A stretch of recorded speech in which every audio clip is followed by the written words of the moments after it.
CzarThwomp here, and welcome to episode 53 of The Greatest Attorney 2. Last time, we met the witnesses who supposedly saw Barok and Zieks killing Gregson, and they essentially consist of a woman who looks like the ancestor to Espella Cantabella from the Ace Attorney Professor Layton crossover game, a guy with a really fat lower lip that basically could be used as a weapon, and also Beepo. Beepo has apparently returned. Beepo may have changed his outfit. Beepo may have changed his name. But Beepo, he's back, and now we're going to cross-examine them.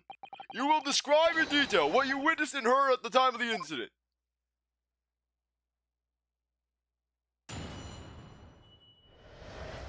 The witness's account. We saw all things was not the ministry did. Everything was a moment they were in the building.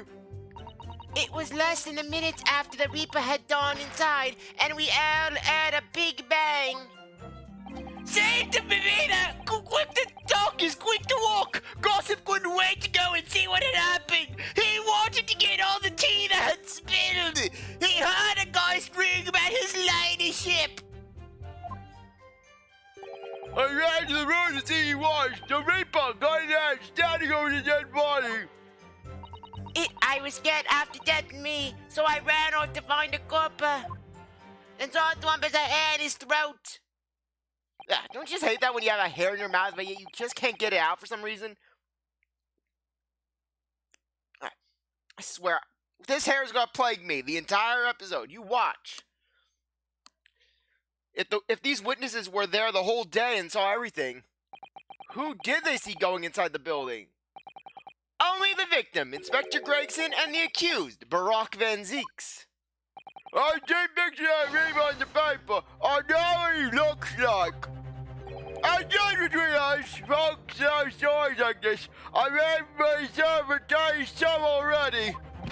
But wait, the room was just one of several flats in the building. Someone from another flat could have done it. All those flats on Fresno Street are unoccupied. Good they are. They're small, town, dirty, and expensive to boot. The room in which the inspector was found in is the only property in the building that's currently leased. And we know the leaseholder's name, don't we? It's Hugh Boone. The testimony the court has just heard would appear to leave little room for doubt. It's becoming increasingly difficult to see how anyone other than the defendant could have committed the crime. No! Thank you for your candor, my lord. Counsel for the defense, you may proceed to cross-examine the witnesses. Yes, my lord. In a closed court like this without a jury, the judge is the only person whose opinion matters. I have to break down this testimony. Somehow. Thankfully, from what I recall, this one is actually pretty straightforward. Essentially, what we're going to do is we're going to want to press this one, I believe. Basically, I know that Beepo is not the one that we're trying to pursue. That basically Beepo's going to have a side conversation. Yeah, look how we just can't go in. We can't see the court records. Yeah, we can't present a court record. We can't present everything. Okay, I think this is the one. By which presumably you mean the gunshot. I saw these little things, don't I? How would I know what a gunshot sounds like? But I've always thought it probably sounds like a bit like CzarThwomp flubbing up my lines. Like this, doesn't it? And you say that you heard the noise almost as soon as you saw the defendant enter the building. That's right. It was almost straight away. Bang, it went. Just like that. That is the Reaper, is what the French call a fight or comply. When the Reaper's around, people are going to the ground. I mean, that's what he does, isn't it? I wouldn't be surprised if just in the prosecutor's office or Scotland Yard, just somewhere in London, they just have a statue of Van Zieks that literally has that on a plaque. When the Reaper's around, people are going to the ground. Frankly, if Van Zieks ever ran for a public office sort of thing, he could easily use that as his slogan. When the Reaper is around, his opponents go in the ground. I think we get the message. The Reaper couldn't allow the inspector to live after he discovered his secret hideout. There can be no clear motive for the crime. Yes. It's certainly an eminently credible motive. Great. And at that point, you ran inside, is that correct?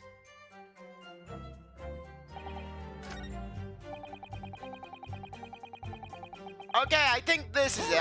I think it's one involving basically our good old friend Gossip.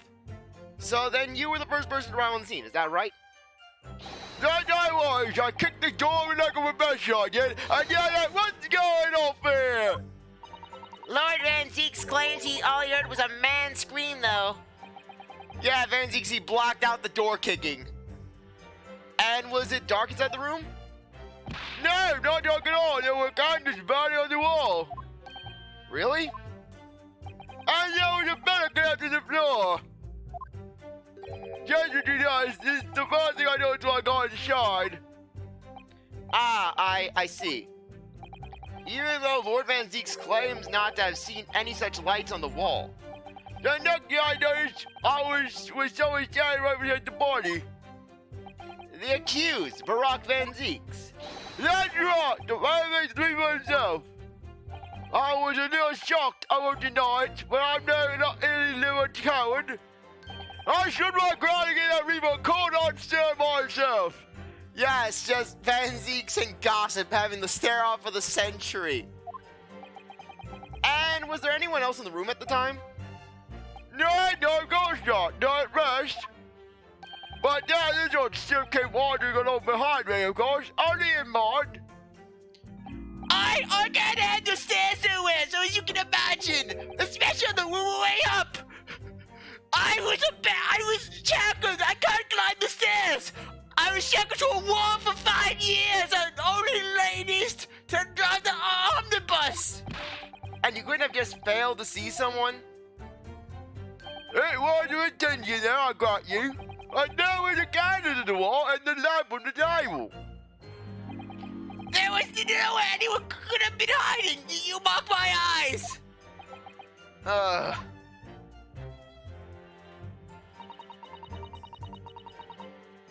Okay, apparently I'm going mad because I know that basically there's a Beepo that we have to do.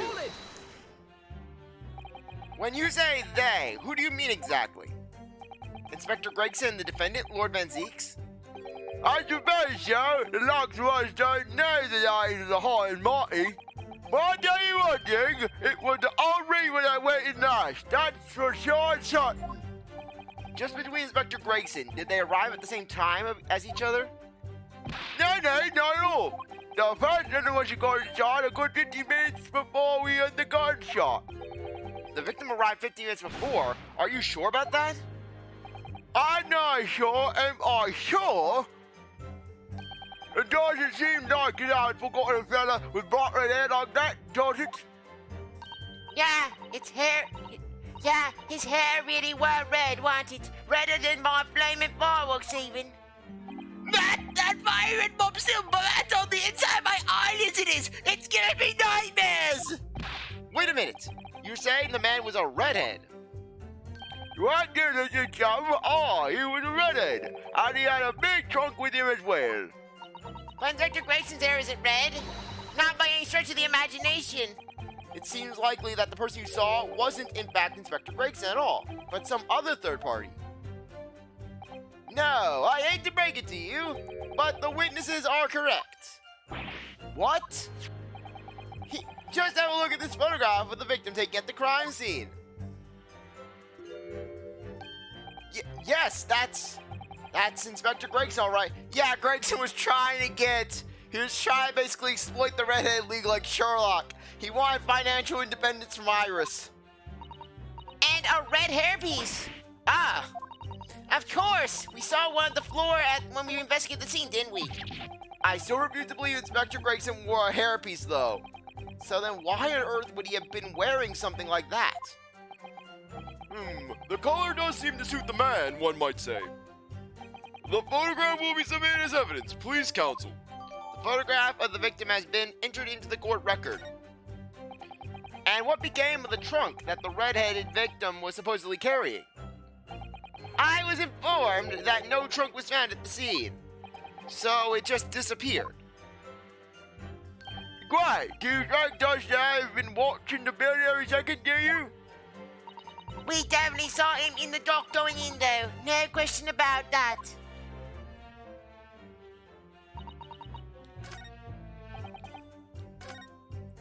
Okay. Hold it! Check this. So you didn't run into the room with your friends? I'm not that sort of girl. Sorry? I'm a timid little thing, me. I was so scared to go in there. Ah, right. I see. Old Lippy and the witch right in there. And then I heard some sort of old lady scream. Well, that wasn't me, I swear. If I were a judge, I'd stake my honor on it. I wonder what on earth was going on. Which is when you went to find a policeman? And I ran to a copper as soon as I turned the corner. So I brought him straight back to the place. Didn't I do well, eh? Jesus, sweetheart, that cover's eye nearly popped out his head when he saw the Reaper. I've never felt more comfortable in all of my life! Even when McGurdy was yelling at me to take my shirt off! And the defendant was arrested on the spot, I believe. Considering the catalog of killings the Reaper had carried out, it was a particularly inauspicious end. If I can't find any holes in this testimony, I'm afraid the judge will give a ruling of guilty, Mr. Naruto. the truth is, though, their combined testimony is fairly damning. Unfortunately, there doesn't need to be any obvious problems with their statements, do there? Still, if Lord Van Zieks really is innocent, then I'm almost certain that we'll find something in there that doesn't quite add up. You don't think that one of these three could be the true culprit, do you? I don't know, but what do I know? But what I do know is that there's more to this case than has yet to be brought to light.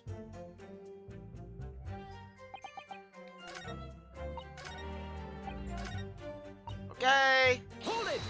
Let's see if we can get anything from this. Okay, I'm pretty sure that we should be getting one we should be getting an intervention one. Okay. Yes, we are aware. Nothing. Yes, of course you're not freaking out. Drive me insane. Drive me crazy. Yes, ran inside. Okay, let's look at this one then. Last one. So, when Gossip ran to see what had happened, did you go too? Well, me, I'm a bit bad, but see, all the signs on that, I can't move very well. You were way behind, presumably, with that sandwich board around your neck and that big sign in your hand. What a great burden you bear. Pardon me for asking, Mr. Sandwich, but is it possible you and I have met before? Beepo is like the memory of an elephant. Beepo remembers the pain you have caused, and Beepo will get his revenge. I've been blowing in the shadows for so long, waiting for my opportune time to strike. Yeah, then they released an Great Attorney 3, in which it's revealed that Beepo and Aito, they were the masterminds behind everything in the series. Don't anybody. The signs are what make me who I am. I signed them who I am. So, you weren't employed as an omnibus driver just under a year ago, then? Beepo pleads the fifth. I might be mistaken, but I believe his trembling has intensified, Mr. Naruto. Yes, I agree. He's clearly been through a lot. Turn down King Henry Street and the Black Widower's arms is just there. Oh dear, you've made him hide behind his sign. Life is full of surprises.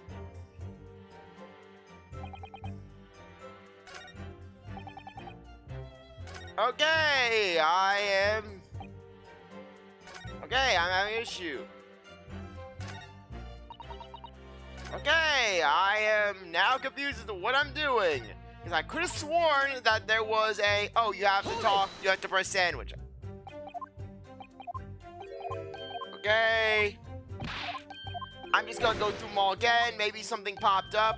Maybe we had to learn something. I don't know. Sometimes the game just you have to work around the game's logic. Even though I know the general gist of the case. Okay, yes, we already had the photo. Okay. Pour him to the trunk. Okay. Okay, we've already pressed that one. Or I'll press it again just to make sure that we're not missing anything. Because I could have sworn that basically this was a unique thing. And that basically I know that there's a point where you do have to press sandwich. I mean Beepo. Beepo. He's Beepo, okay? I don't care what he calls himself. He's Beepo. Yes, give us the text. Give us everything as I fumble about in confusion. Love how this is what we do. Love how this is the plot of every Ace Attorney episode. Yes, yes. The Beepo is the might. Beepo is powerful. Beepo is masterminding this entire operation. And frankly, I'm just living in Beepo's world at this point. Hold it! Yes. Okay. Gotta talk, come on. Ah, there we go. I knew it. What the frick? What the frick, game? I try to play by my own rules and you punish me. Excuse me. Do you have something to add, Mr. Beepo? There's really nothing to me. Empty in the head I am. Just two slices with no middle. So I don't know what you could want with me. I think that maybe you just remembered something. Having heard Mr. Gossip's last statement, I mean. Well, what about I think it's well nothing really. We try to dress ourselves up as something else, but at the end of the day, we're all just street sellers. Don't you know that you sandwich? Keep your trap shut now! I know you want us to make you into a real sandwich! When he saw the Reaper, he fell clean over on his backside! That's it. Sorry. Oh, you rotten bagger! You're down here! Get down, secret! I will all love you for the rest of time! Oh, you think that life's fair? Look at me! Marcus McGurn yelled at me to take my shirt off. I was uncomfortable. Then this guy comes in, this lawyer. He exposes my grand scheme operations. And now this. His grandkids scrambled off all fours. That's what all I want to say. Mr. Gossip, is this true? The floor is getting slippery, that's why. Well, I know the really would have blood and then the yuck. What? A pool of blood? But I lived here. Even when I was on the floor, I still kept giving that Reaper a call on there. And don't you forget it. And then basically, Gossip, he's backing away. He's just backing away. You know how in God War 3, Poseidon, he's just trying to basically crawl away from Kratos, and Kratos is just slowly approaching him while just glaring at him menacingly. I could just imagine that happening. Just Van Zieks, he just struts over with just sheer domination, just extreme, just I control the room vibes. Just go back a little. Did you say something? Say that you got your blood on your hand? I did, you do that to us at times, does it? So I was scared, so I slipped over.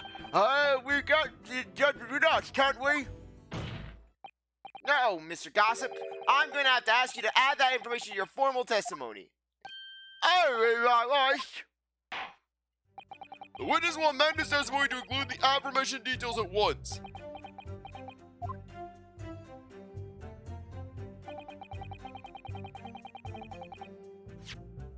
Da da dee da da da dum dum dum dee dum bum bum bum bum bum bum bum bum.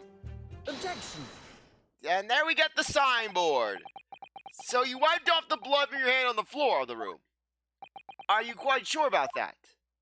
Well, what else would you expect me to have done? Does it really matter? Objection. The police found no such handprint on the floor during their investigations. What exactly is the defense asserting? If you listen, you'll find out, Prosecutor Asogi. How dare you use my formal title? Certainly, there was no bloody handprint found on the floor. What are you trying to say? There was a handprint in blood left very cleanly at the scene. On the back of this notice board. Ah, yes, indeed. Indisputably, a handprint is in the distinctive color of blood. Hey, you're dead right. That's right. I'd know it anywhere. Objection. The witness very definitively testified that he wiped his head on the floor.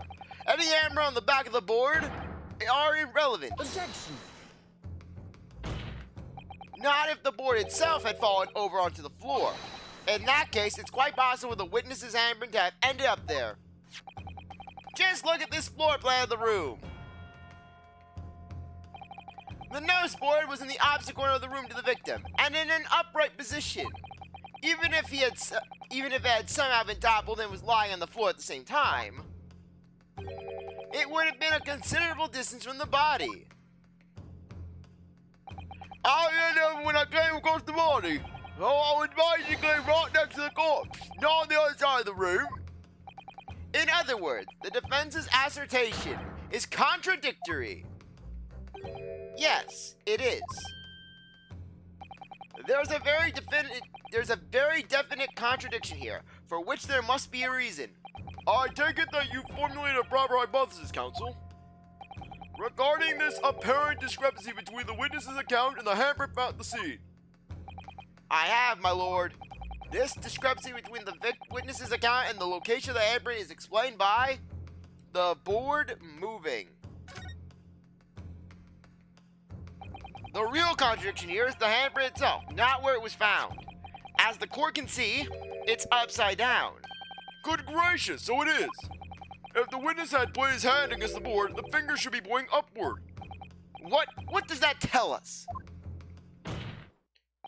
It tells one simple fact. When this handprint was made, the board must have been lying on the floor as I previously suggested, which means that after the incident, it must have been moved. What? Objection. You're claiming that somebody moved the noseboard after the shooting? Then tell the court who! I don't know what yet. I don't know that yet, but the point is, when you consider all the testimony we've heard so far, we can now be very clear on one point. And that would be the position of the noseboard at the time of the incident, my lord. So, counsel, I must ask you to clarify your assertion for the court.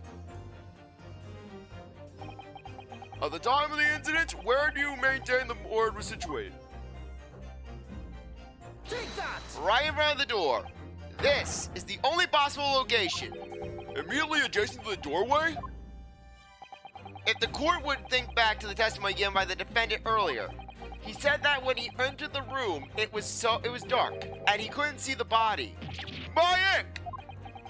If the noseboard had been there, the body would have been completely hidden from view, and the light from the candle would have been blocked, making the room appear darker. Objection.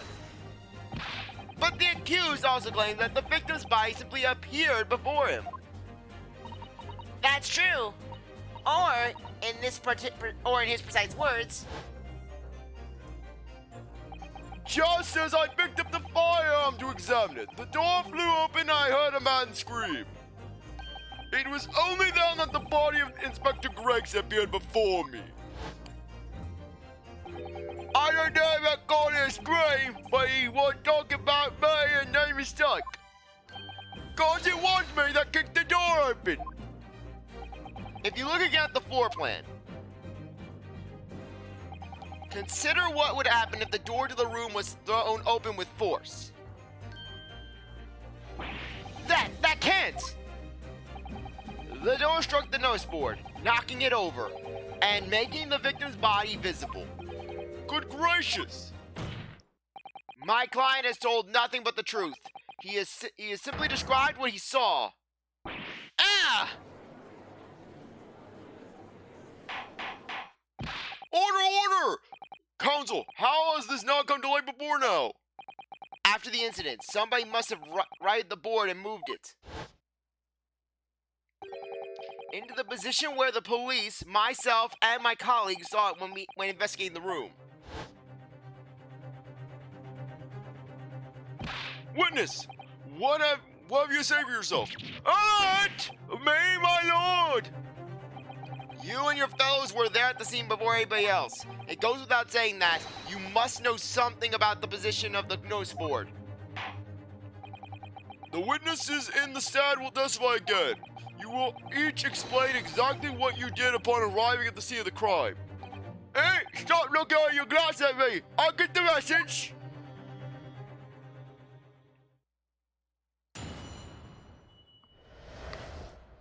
The mystery of the moving board.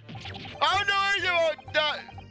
CzarThwomp got to make! I don't know anything about that noticeboard! I just want behind it, that's all!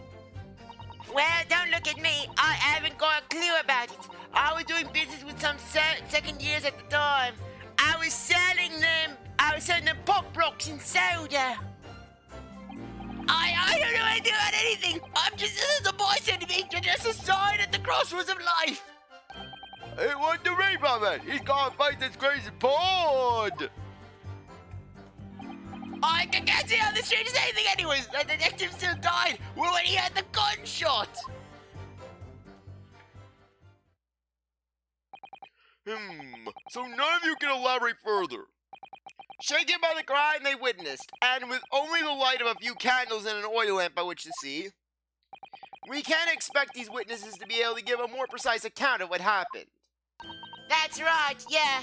It don't pay to expect too much. It's the man's endless quest for knowledge that destroyed the world. That's what I think. Do you really? In any case, as this testimony shows, even if the notice board was moved by somebody following the incident, it makes no difference. When the gunshot rang out, the accused was the only person at the scene. In short, the only person who could possibly have committed this crime is Barok Van Zieks. None of this wrangling over the board changes that simple fact. Quite so. Does the defense still wish to cross-examine the witnesses despite the circumstances? Most certainly, my lord. Very well, then you may proceed, counsel, and CzarThwomp needs to take off his pants because he's feeling heated. Oh yeah, that's much better. I need to go down and see that board face one. I need to cross-examine that. It's beckoning to me. It's like the siren song of potential comedy. Hold it. Okay, let's see what this one's gonna do. What exactly do you mean by that?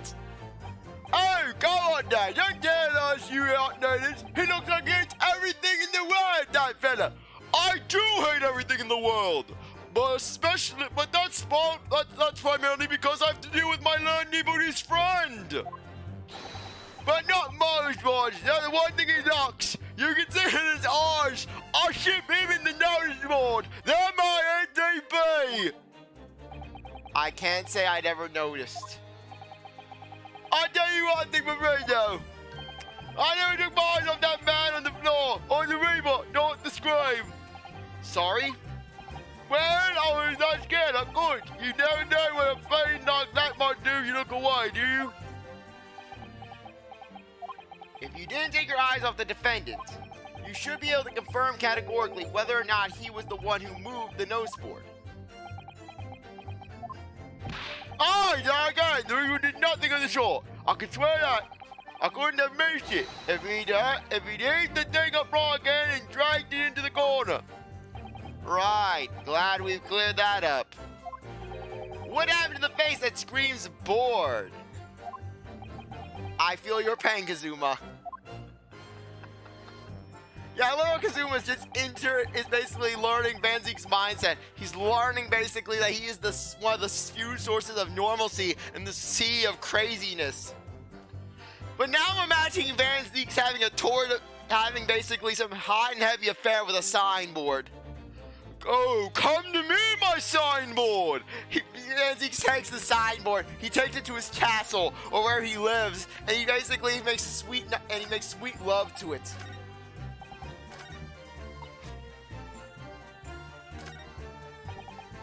Hold it! Okay, let's start pressing. So you admit that it was the board you wiped your boy hand on? Admit? What do you mean? Is the blind day all the day? A smashing beat of my right hand.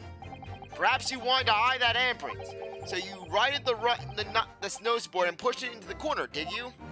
No, I'm imagining the way of that great lump. Do I look like a Bible well-nurtured man? I don't know. I was thinking that he was basically the pinnacle of the male form. We may not like it, but that's the facts of life. Well, did you see anybody else moving the board? I got nothing to see, I can tell you, but even I have my limits. There was a boy on the floor in front of me, and the Grim Reaper was just standing over it. And there was fresh steel right inside either. My bottom lip was a quiver. In other words, this witness is unable to give definitive testimony on that point. Yes, so it would seem. Okay, just pressing everything. When you say you were doing business with them, you mean you were selling them fireworks? And handies. I was getting the handies as well. Yeah, what else? There's the Priory school just round the corner, see? Those tricky little so-and-sos have got a plan to blow the school to kingdom come. I fund all the incels. Now I'm imagining Venus basically being a big supplier for Hosanaga's Reddit. I also sell fireworks to a Reddit group. They are very, very well funded, as you can tell.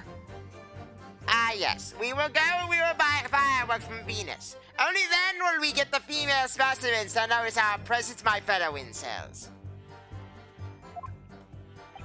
So I've been telling on them, letting the teachers know what they're up to. Oh, you have? Explain the market. Yeah, I wouldn't want anyone to get hurt, so I let the school know the kids are playing with dodgy toys. Yeah, probably so the school confiscates them, and that way the kids have to buy more. Then, praise the Lord, the teachers take all the fireworks off them. And then, praise the Lord again, the kids all come back to buy more. Everyone's happy, see? Exactly, like I said, playing the market. What a racket. Of course, and sometimes the teachers give me a little bonus to thank me for letting them know. It's a busy old life selling explosives. Venus is a gullible goddess indeed. Well, telling Beverly's lies is kind of my thing, really. I'm ever so good at it, see? Excuse me. Yeah, Beepo is dominating these cross-examinations. Something wrong, Mr. Beepo? If I said I wasn't, couldn't I just leave it at that? Would that be the end of it? No. Did Miss Venus's statement just now bring something to mind, perhaps? Philosophical thoughts, deep philosophical thoughts. If she breathes, what is true? If she breathes, she is a thought, or all women are queens. I cannot determine the answer to this ancient debate. Let's say there was a great liar, and the great liar said, without batting an eye, telling Mary's lies is kind of my thing. I'm ever so good at it. Would those words are as me lies too, or the truth? In which case, she's not a liar. Oh, it's a hellish paradox, that one, don't you think? Yes, real Nizuke wrapped up in such philosophical thoughts as well. I'm not entirely sure, to be honest. A liar is only a liar when they want to lie. But it seems to me you're suggesting Miss Venus has been lying, are you?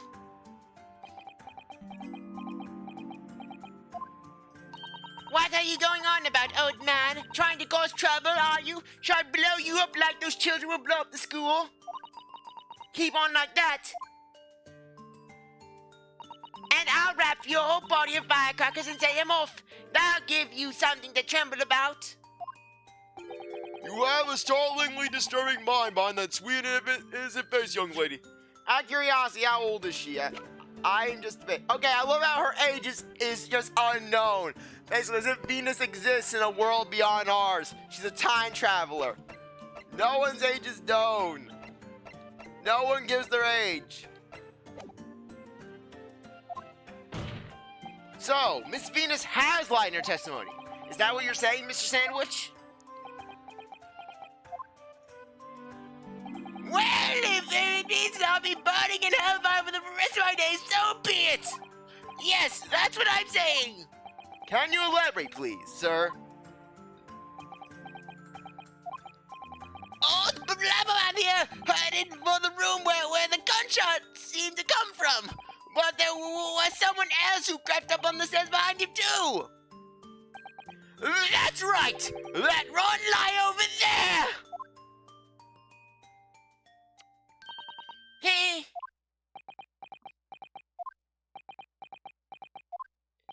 Do you mean to say that you did in fact betake yourself to the scene of the crime after all? What did I tell you, eh? I said I was good at telling barefaced lies, didn't I? Yes, you mentioned it. Well, that revelation rocked the whole courtroom, didn't it? Who knew firecrackers packed such a punch? So you did indeed visit the scene of the crime, did you, young lady? Good grief. Well, now you come to mention it, I suppose perhaps.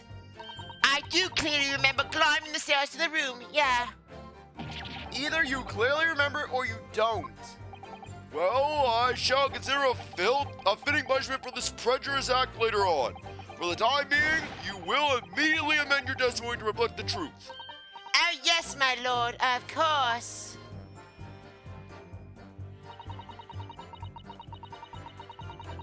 Hold it!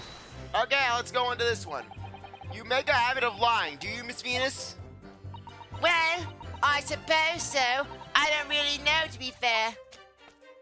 If you want my advice, though, I take everything I say with a pinch of salt. All right, but you did in fact go into the room where the victim was killed on the day in question, didn't you? Oh, please, as if I would. I can't think of anything more terrifying. The truth, please. Well, all right, just a little bit then. I mean, a girl my age is curious about stuff, you know. Did you touch anything at the scene? Oh, please, as if I would. I mean, there was a dead body on the floor. I just took his wallet, his keys, any coins in his pocket, his shoes. If I would have given more time, I would have come open and taken his pancreas. The truth, please. Well, all right, just a little bit then. I had a look to see if there was anything I could sell. So I give the place a once-over, but it was nothing to write home about. Right, now, I hesitate to ask, but you didn't move the notice board by any chance, did you? Oh, please, as if I would touch anything like that. Just a few bits of loose change is all I had. The truth, please. Well, all right then. I thought there might be something worth having underneath it. So I blasted the flipping thing. Sorry, flip the blasted thing. You're telling us that you did move the board? I love how Kazuma's blood pressure is slowly rising. Just Kazuma is becoming more and more done with these cases. Before Ryunosuke even begins to bring up the summation examination, I can just imagine Van Zieks, he's in the defendant's dock. He's just smirking over at Kazuma. Oh, well, my learned apprentice, how are you enjoying your time behind the prosecutor's bench? Not so fun, is it? Well, you haven't seen anything yet, my learned Nipponese apprentice. Just wait until you get your first summation examination. Then it really becomes hell on earth. You haven't seen anything yet. If this was the extent of my learned Nipponese friends' antics, that would be an easy day for me, but no. No, I get it much worse. I think that is about, didn't it? What?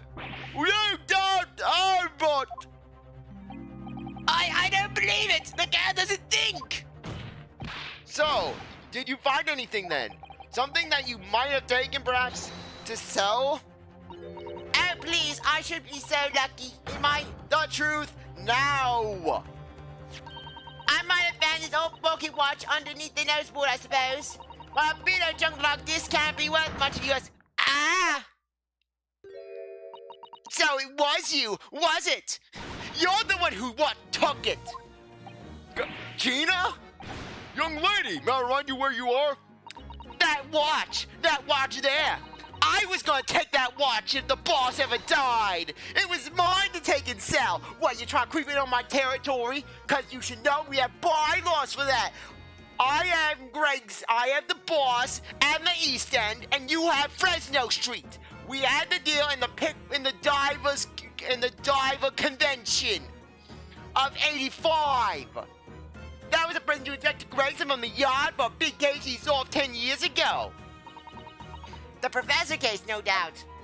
The boss used to wind up every evening without fail when he was waiting for his grub to come at the pub. I see.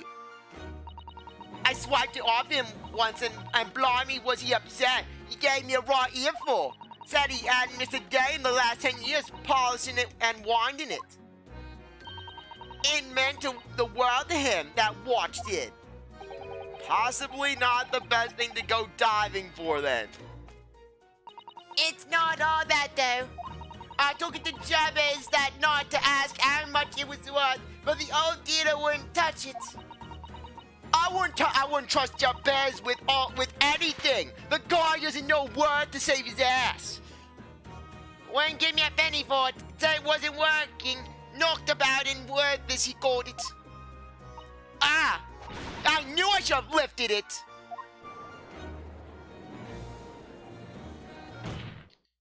That watch must be submitted as evidence at once. Hey, please, just so long as you promise to give it back when you're done. Not a chance. I'll swipe it from you if you try to get your grubby mitts on it again. That's enough. Hand the watch over to the bailiff forthwith. Now, children, watch your manners. Good Lord! The glass appears to be broken. More than likely, it shattered when the inspector was shot. It doesn't tick anymore either. Which is why Jabez didn't want it. What a waste, eh? Yes, indeed. It appears to have stopped at the hour of 5. Exactly when the gunshot was heard then. Which supports the prosecution's claim, of course. Gregson's pocket watch has been entered into the court record. Well, it would appear that the mystery of the moving noticeboard has been solved at last. Okay. Let's see what has to be said with the watch. The glass over the face is really badly cracked. Look. What a shame when the inspector clearly looked after it so carefully. I imagine Mr. Sholmes could repair it, don't you? Yes, I should think so. He's very adept at things like this. A useful man to have around, in fact. And then, first thing Sherlock does, he sells it to a pawnbroker. But kindly remember that he's a great detective, Mr. Naruto, not an odd job, man. Yes, coming from the guy who was posing as a wax figurine. Ah, there's a tiny little keyhole here. Can you see? Oh yes, that's right, for the winder used to wind up the mechanism. It looks a little unusual, don't you think? Yes, you need just the right key to wind it, I imagine. Why do I feel as though I've seen something a bit like a key that's about the right size to fit this hole. It would be wonderful if we had the key. Let's check carefully to see if we already found it. And found it we have. Because, go over here, policeman figure. Okay, yes, we already checked that. And sure enough, yes, we have the key. Mr. Sato, do you think perhaps this key could be the key for Inspector Gregson's watch? Oh, yes, it could be. Let's try it once. There's not a moment to lose.